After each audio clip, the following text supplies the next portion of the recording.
Hi, I'm Anton Angvald from Gothenburg University. I'll be presenting a paper on behalf of Kalle Areskog and Allan Said.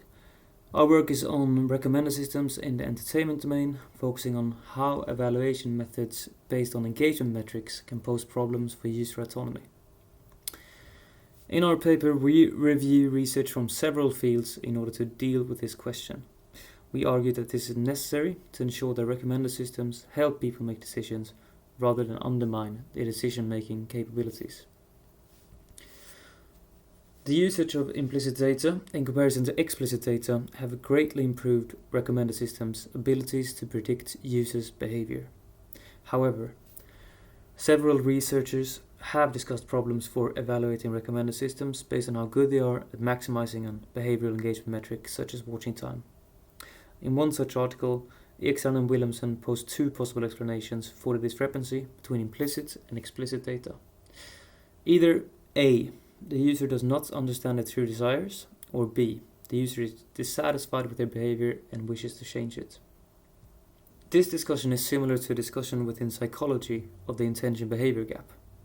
Psychologists have noted that intentions rarely predict behavior, and posited that this is due to the nature of habitual behavior.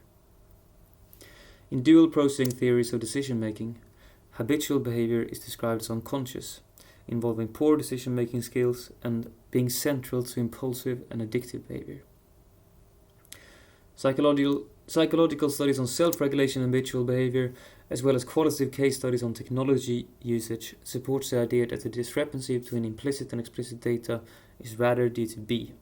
The user is dissatisfied with their behavior and wishes to change it.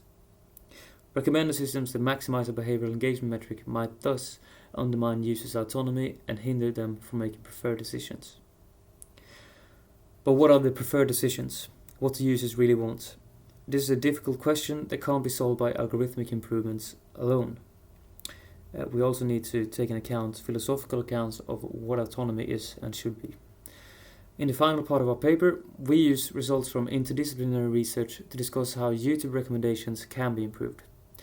We propose that certain kind of customizable interfaces can be good, and that explicit ratings should be used, and they can be utilized by weighting data points according to how explicit they are.